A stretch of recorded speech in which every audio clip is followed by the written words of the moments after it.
Welcome to the Worship Keys YouTube channel. My name is Carson Bruce. So glad you're here. We talk all things music theory, gear, industry, and ministry for your worship keys playing. If this episode is beneficial for you or you have any questions as you continue to watch, feel free to comment below, and I'd love to hear any feedback that you have along the way. So let's get into today's episode. I do want to get your advice on what can churches do that maybe they want to create an MD position, whether that is just a volunteer that can help out, or maybe you're the worship pastor listening and you're like, oh, that'd be cool to have an MD help me out with like creating set lists, cultivating that band cohesiveness. Like, what would you say to a church that wants to kind of create an MD position? What advice do you have to them, man? Yeah. So of course, you have two perspectives here. You have a worship leader who's wanting to open up a position, right?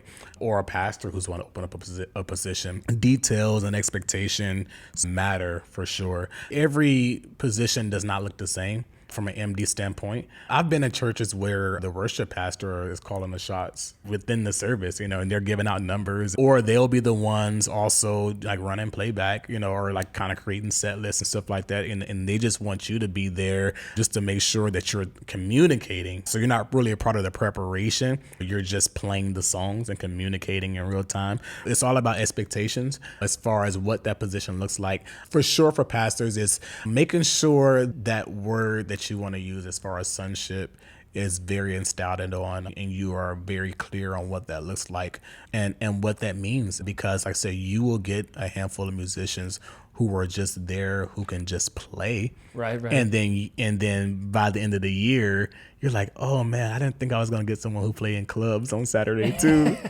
You know what I'm saying? It's right. It's like, bro, like I love you, but you weren't clear on exactly what, so and of course, like, yeah, you'll be like, oh man, I just thought everybody was just the same and they love church and love God and love people, and it's like, that's just not the world we live in, So the expectations of saying, hey, this is what we believe in, this is what this position looks like, we would love for you to, read this book with us or come to this conference with us. There's pastors out there who want you to come to a conference and worship conferences around the world, and just kind of get educated. Those specific things need to be within the description of what that position is, for sure, for a pastor, and be very detailed. That's good. If it comes to money, be very detailed on what that looks like. If there is a thing to where, hey, there may be a pay wage increase, within the next 2 years, that stuff really matters. We're going to allow 5 missed Sundays a year. Like,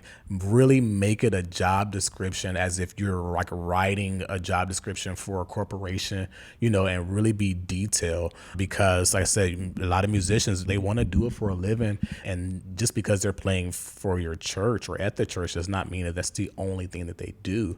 Right. And so being very specific. And then from the other perspective, as far as like you're a musician and you've been playing at this church for however many years, and you go like, hey, I would love to kind of be in this role.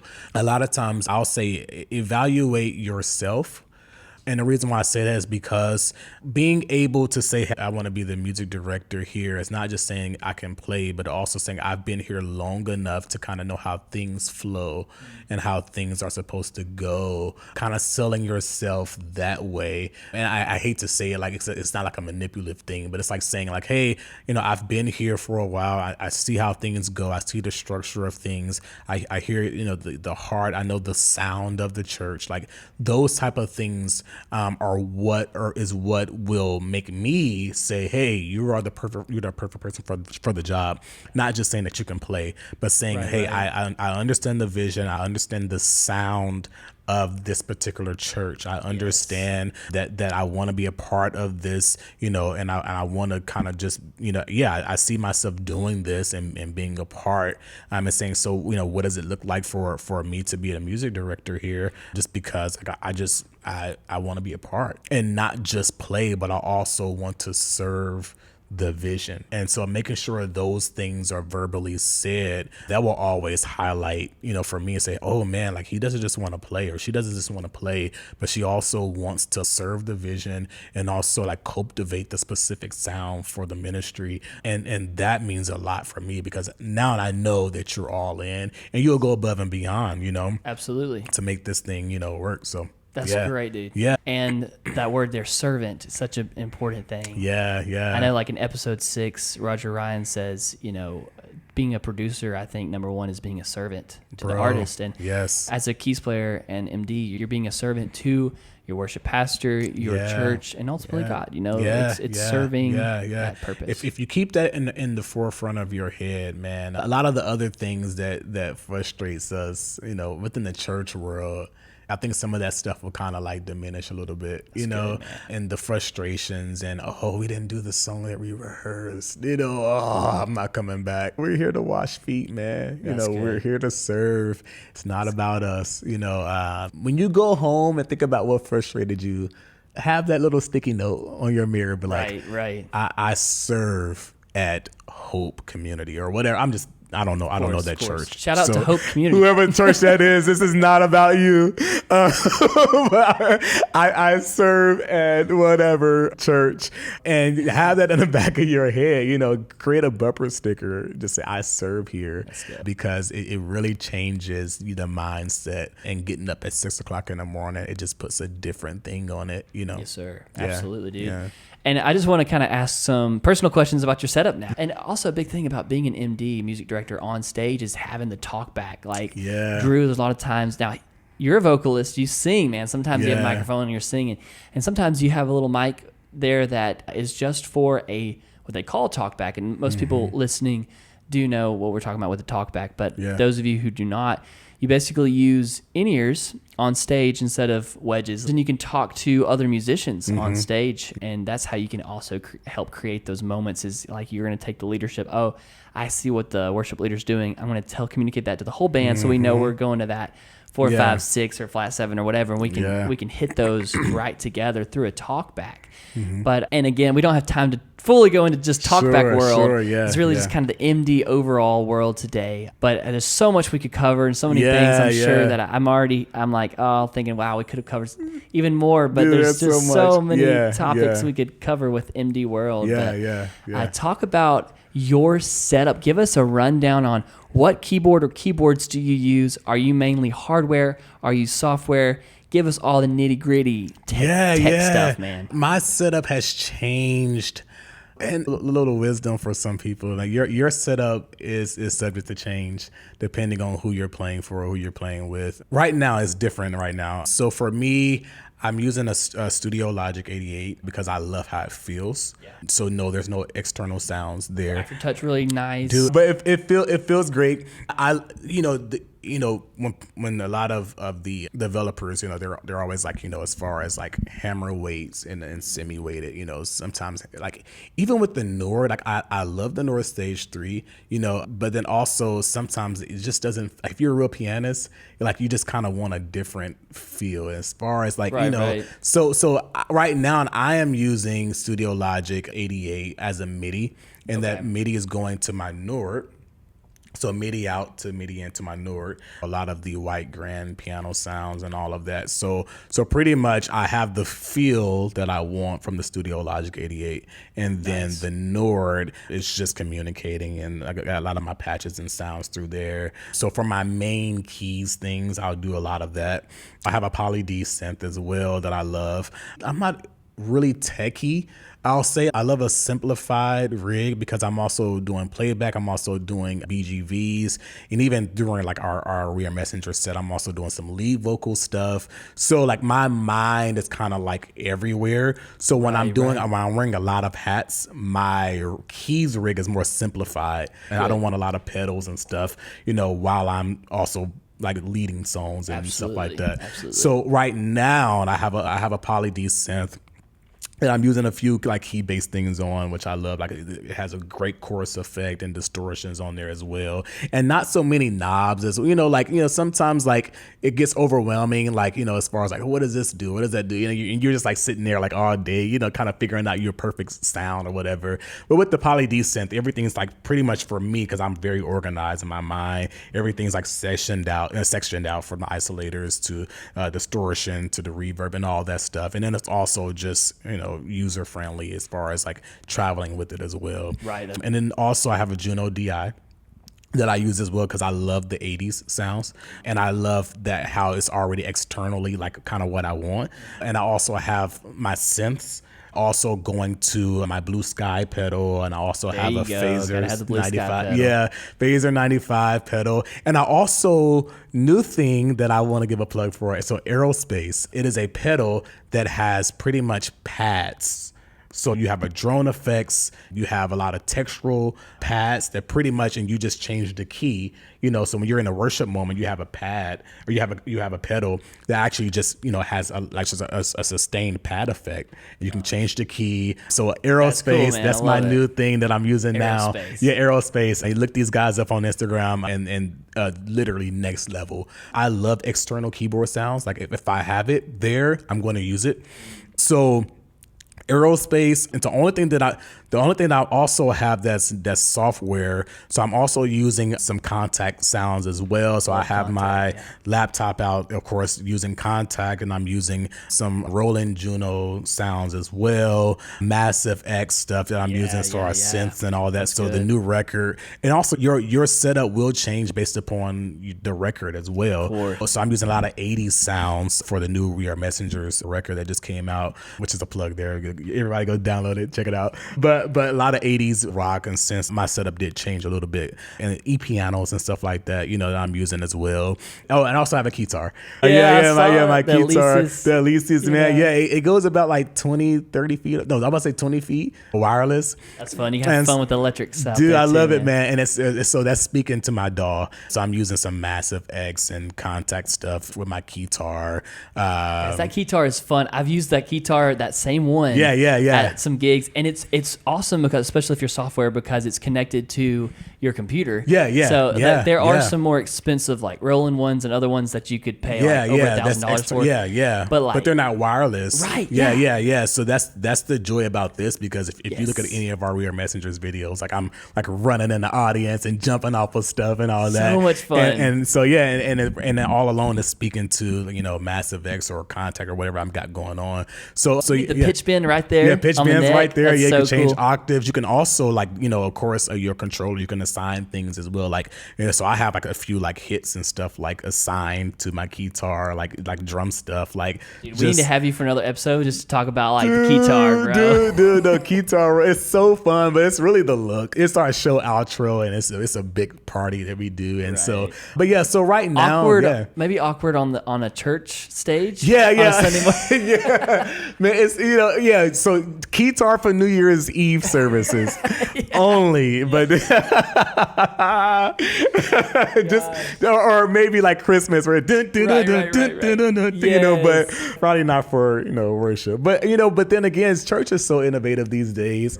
And if you have a creative staff, it may work. I'm all about switching it up. So if they want keytar, whatever, and we're gonna give them keytar Sunday morning, But how many outs are you sending to the sound man? With tracks and everything. So I have my own mixer that I use, and so right now I'm only sending 4. Yeah. So everything. So Nord is going to my mixer, Juno's going to my mixer, Poly D's going to my mixer, and then I have 4 outs going to Soundman. I have a Behringer 12-channel mixer. I've had it for many years. Learning your gear, man, is just where the goat is. This year, you may see me just using more external sounds, just because I'm kind of moving away from laptops. It's like software stuff. Just because I travel a lot, it's just like I just want to just bring the boards and use my like USB whatever to save sounds and patches or whatever. But I'm just getting away kind of from using a lot of laptops these days. I am not, dude. What's funny is, man, I grew up just playing piano, man, and so like all of the techie stuff, I'm still learning that stuff, man. Like, I'm still like, oh, dude, this was the first last year was the first time I ever started using guitar pedals with my keyboards. Last You love year. it? You love using those pedals? Well, now? yeah, because now I'm realizing, okay, this is a bigger ambient sound, through my, Strymon, pedal. And so it's like, oh, okay, there's some shimmer here with my synths. Okay, oh, here's an echo effect. Oh, okay, and so now I'm just getting Now you're pedal. down that rabbit hole. Dude, now I'm down a rabbit hole, man, Electric guitarists, that's 50% of their identity. No, that's all they do. It's so funny because in CCM, it's like it's all about like space, Right. And then like in gospel and jazz, it's about just playing, and you're like, dude, take all of that off, Yeah, right. So We it's don't like, need any of that. dude, yeah. I'm like in between. So like when I do a lot of my setup, like my gig rundowns, you'll see, or my setup rundowns, you'll see it's like, oh, Dru is like really like kind of more simple than like your average CCM guys because I really like to play without a lot of stuff going on. Right. I'm playing the parts. And I mentioned to you earlier, like, we are messengers. Like the tracks are kind of like complimenting us most of the time. Like actually most of the songs we're playing that stuff live, like hits and all that. That's what people want to see live too. People want to see, dude, like Keith Smith. Shout out to Keith. That's my boy. Tasha Layton's husband, which I play for Tasha pretty often. And so, yeah, he's teaching me a lot about like just sound design and kind of adding effects and all that stuff to my rig and stuff like that. And that's why I love the Studio 88 MIDI keyboard because you actually have to play it, like you actually have to really, like really hit the notes, Right. and it feels real to me. Absolutely. Not that the Nord doesn't, because I love North Stage 3, but something about this board really feels like organic, and it feels like, there's, yeah. So, awesome. yeah, you're a pianist, you just kind of know, but Absolutely. Yeah. The Arturia Keylab is not as good as that, but it is similar because it's heavier. It's heavy, yeah. You know what I mean? It's like, whoa. Yeah. Some And it people are looks like, good, I don't yeah. love it. Yeah, but yeah. I love it, man. I got the fully weighted Arturia Yeah, I saw that. Keylab Yeah, 88, and, yeah. Works well. It's Yeah. not, there's some better key beds out there. Yeah. But I like that it's pretty heavy too. Yeah, it's pretty heavy. Yeah. So with the Nord, I think some of the Nord, like with the Nord, you don't have a lot of that heaviness, Right. and sometimes it feels like an auxiliary keyboard to me. I'm playing, but it's like, I like the Nord too, though. Yeah. I know you're playing this piano. Yeah. Piano that's behind us if you're listening on the podcast. But Yeah. These are pretty light too. Yeah. If you're playing They this, are. it's like, We were going on. it's almost like a Nord key bed is kind of similar to this. Exactly. Almost. Yeah. But like a Steinway or big Yamaha. For sure, yeah. Or, The Nord definitely feels like it's pretty light, but when you really are like, and even with Tasha Layton's music, there's a lot of arpeggios going on. Right. There's a lot of like big grand piano things going on, which is like I want to feel that. Right. And so if you ever listen to Tasha Layton's music, you'll hear like most of her intros kind of start off with like this like piano arpeggio thing Beautiful, going on, man. like in the ballads, and it's like, oh yeah, like I roll and feel this, That's all. Yeah. Tell us about your in-ears, man, because Yeah, people are yeah. always wanting to know about gear and setups. Yeah. Like, dude, your in-ears are so important to your setup because you want to protect your hearing. Like, hey, we're still relatively young here. We want to protect our ears. Yeah. Tell us what you use and why it's so great, man. Yeah. I'm using Bellos, so they focus. Like, it's actually in air rather than in ear, and so Okay. And so with these, the concept is that it's completely isolated, so there's no air coming in, and there's still modes as well, but they focus on just closing that gap, so there's no air or still coming in, and then it's all about comfort as well. Like they're not moving, they're not adjusting or anything like that when you sing, and even as a player, like you have a full range of sound as well that I love. I can hear everything from the basses, what the bass is doing, the kick. My keys are cutting through as well. Yeah. When I sing, they're not moving at all. So you're sometimes like, when you pronounce your words and your jaw expands, like your ears can kind of like, move. Even when I sweat, like these don't move as well either. Incredible. Shout out to Vlad Bellos, man. Like I would definitely recommend. And so I love them, man. I said, but it focuses on like they're called in air. So therefore, like the mode is still there, but it closes that complete gap between like air getting in. And so That's awesome, man. Bellos, man, is the way to go for me. Awesome. And so for any musicians out there who just kind of looking or you're in the market, super affordable as well. What I really do like about them is like I can text them or call them, and if there's anything that I need, like they'll answer and get it done within a couple of days. And so for what I do and I travel a lot and stuff like that, and so I haven't had any problems with these at all, but if I ever had a call, I know I can just text Vlad and say, hey, something came loose, or there's a driver that's out or something, and he's like, he's there. So that's awesome. Yeah, Bellos, man. Check it out. Bellos, man. So cool. I might have to get some of those too, man. Dude, bro, they feel so comfortable, man. And actually, they have a location in Nashville as well. I would say definitely take the time to invest in some good in-ears. Dude, it makes a difference, man, because and a lot of your adjusting comes from the quality of your ears, because you're like, oh, that's piercing. There's, and it's like, I think the quality of your ears are not giving you a full range of sound. That's good. Can't always blame it on. You can't always blame the sound man. No, man. Tyler, he's one of your messengers, and we work so well together. And like literally, he'll tell you, like, man, you probably need to, get some better in-ears, because it just affects everything. And then they're popping out and stuff like that. You have some that the drivers go out with them in like 6 months to a year, and it's like, oh, like what happened, So I definitely invest in some good in-ears, man, for sure. Yeah. Well, Dru, thank you for being on the episode today. Thank you for taking the time to come all the way here and speak with me, man. No, it's good. Share your knowledge and experience with everyone. I would love to hear your feedback. Anyone who's listening on this episode, feel free to email me, Carson@theworshipkeys.com. Also, follow Dru Pickens on Instagram and wherever else you may be. Dude. Tell us what your Instagram handle is, man. Dru.Pickens. That's DRU. Yep, .Pickens. And I am working harder this year to post more content. It's so funny these days. I am posting more and I also post a lot about my family as well. So my daughters, you'll see my daughters and my wife in there, and just the normalcy, man. I don't think a lot of people understand the power of just being normal. Right. You know what I'm saying? Like, we're not superhuman. Like, dude, we're not. No. And we can't portray ourselves to be that way. I'm about to pick up my daughter from school here in a couple of minutes. Like just the normal. So you may see something different, but he has a 6-year-old and a 3-year-old. Dude, so you're busy, man. I'm a girl dad. I think it's important for people to see that side of great bands, or whatever you want to call it. Don't be too hard on yourself. Absolutely. What are your future goals, man? What would you like to do next? Dude, so what's crazy is, like, right now, 2 weeks ago, I just entered into film seminar. I'm back in school. That's funny, because I was not going to tell anybody this, but Carson put it out of me. But yes, I am in film and composition, and that's my landing spot. I'm into soundtracks. I love movies.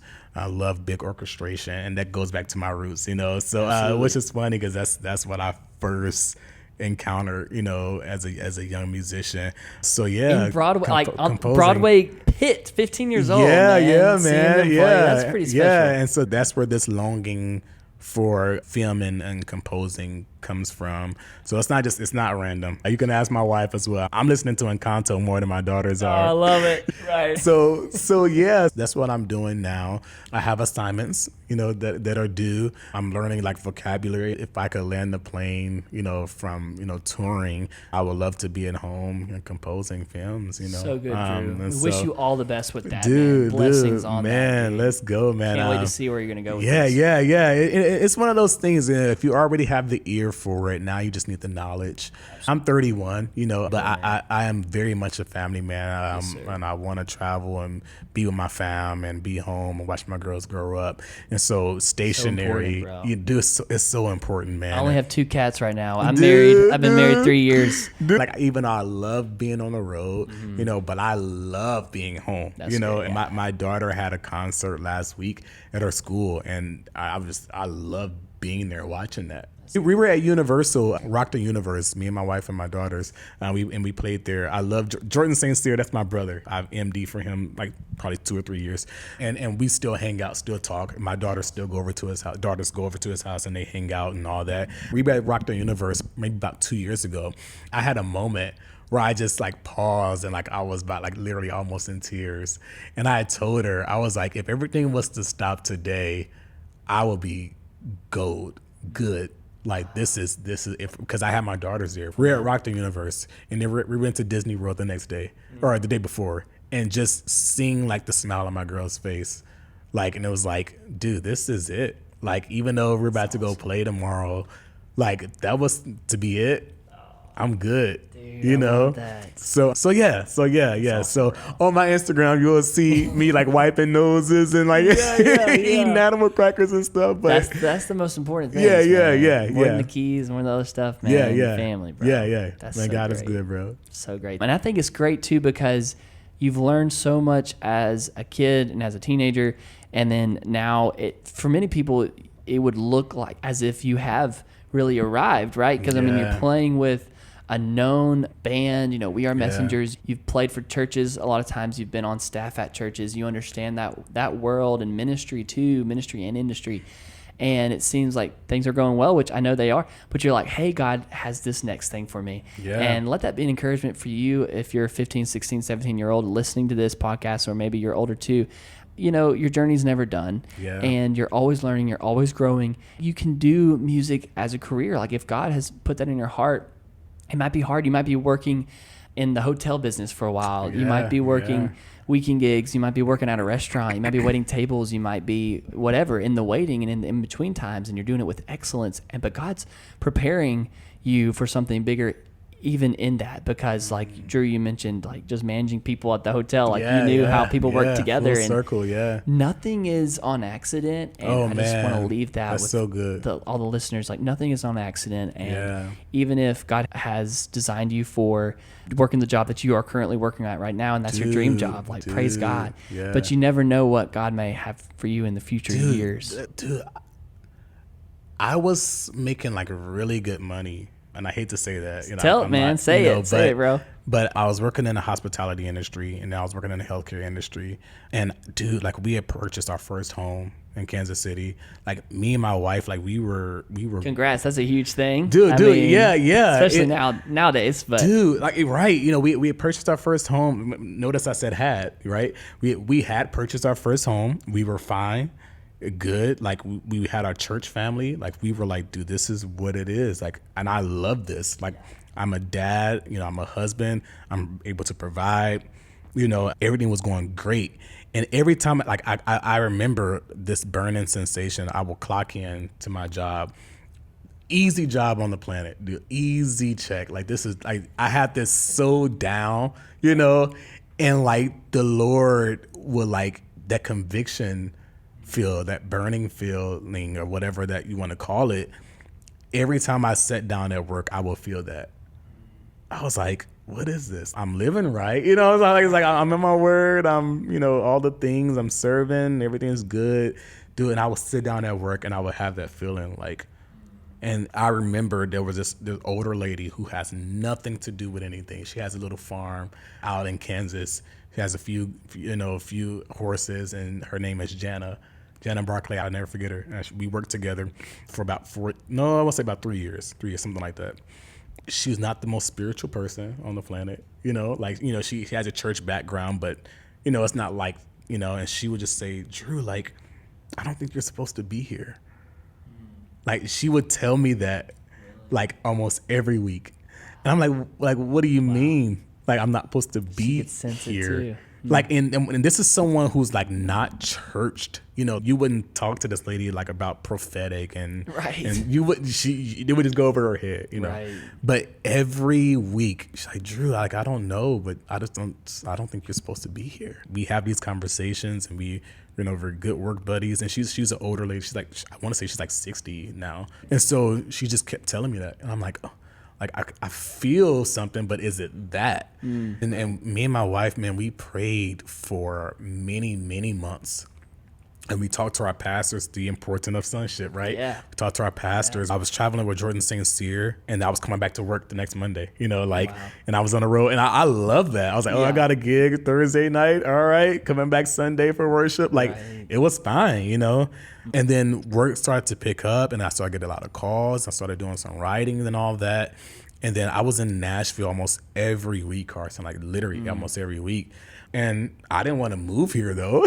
You're right. You know, it's like that wasn't my plan. I love Kansas City. We were in the Super Bowl. I love my church. We just bought our first home. You were winning. Dude, like I was so like permanent. Man, yeah. Like, And I never thought about moving to Nashville and doing what the Lord had purposed for me to do, because I was fine. I kept feeling that, that burning thing. Talked to my pastors, like, what is this? Like, I love it. I love my church. I love being here. I'm not frustrated. Right. Like because people would do that, right? I'm done. I'm leaving, done. Yeah, I ain't singing the songs I like. I'm out of here, bro. But it wasn't that. Like my girls, like we would literally go over our pastor's house and just hang out. Like it was a family unit, Yes, sir. And then I talked to my pastors. I was like, man, I think God is like calling us to move to Nashville, man. And I was like, trust me, I don't want to do this. I remember telling my wife that. I remember telling my pastor, I was like, I don't want to do that, but I feel like the Lord is calling us to do that. Yep. Sold our house, the house we had just bought. We were there for about 4.5 years almost. Wow. Loved it. Like it was like that first time home where you're like doing all the renovating. Like that's how permanent my mind was. Wow. 8 months ago. Wow, 8 months ago. 8 months ago, bro. And I was like, dude, like the Lord is really calling us to move to Nashville, and I don't know why. Like I wasn't that musician trying to seek a gig. And every night, man, I remember to this day, man, I will just wake up out of my sleep. I start praying over my girls, praying over my wife, and like just like talking to God like in the middle of the night. Man, I just kept seeing like bags packed in a truck. I kept seeing bags packed, and I'm like, okay, but where are we going? What does this mean? Do I see a Music truck? City. Dude, go to Music City. Okay, for what? I'm not a Nashville type of dude. My family's from New York. Family's from Dallas and Kansas City. It's like, man. Nashville is not my thing, bro. You will never see me on Broadway. Never. And then we prayed and fasted for many months, dude. It was not one of those things where I was just like, dude, I got an opportunity. Let's go. No, bro. Like, we prayed and fasted. Our pastors prayed and fasted with us. Wow. And we got their blessing to go. That's good. And move and dude, like when I tell you, man, when God's hand is on it, there was so much peace in that moment. Like there's chaos around, but there's peace. Like, and you can feel his protection, you can feel his provision. And since we've been here, and it's not just about me, man, my wife, her career is just taking off. She's a marriage and family counselor. We can't argue without me being diagnosed with something. I'm like, can we argue like a regular couple here? But what's funny is like my wife, like, man, I love our family dynamics and where she come from and where I come from, because it's completely opposite. And so we use that honestly to shape and kind of comb through what we want our marriage to look like, and I know this is not like a marriage, podcast or whatever, but we use those contrasting things and we use that to make it what it is. But yeah, she's a marriage and family counselor, dude, and she's doing great. When we moved here, man, so many things just like, feels like someone had pressed like the fast forward button. When I tell you I moved here and just all these calls, and to do full-time music, but not in a secular way. And I feel like a lot of times this is more like on the like missionary side of things as a musician rather than a gig in a way, you know what I'm saying? And right. It's a complete difference. When you said, look at what's going on now, nothing in God is ever wasted. What you're doing now is purposeful and it's exactly where God wants you. Even if it has nothing to do with music. I worked at Blue Cross Blue Shield. I worked at Hilton. I worked at the Hyatt. Yeah. Nothing to do with your messengers, bro. Right. And so it's like, oh my goodness, God used all of that, from amazing. Managing and creating schedules and payroll and how to fire, how to hire in a secular corporate world. Yes, sir. And use that within the church world on how to hire, how to schedule, how to make people feel wanted and valued on a customer service level, like all these things going on. It's like, oh Lord, you used that for your glory. Yes. I had no idea, Yes. So good, man. And so it's encouragement, man. Don't neglect where God has you now. So good, man. Yeah. Well, thank you guys again so much for being a part of this, and we will see you guys next episode.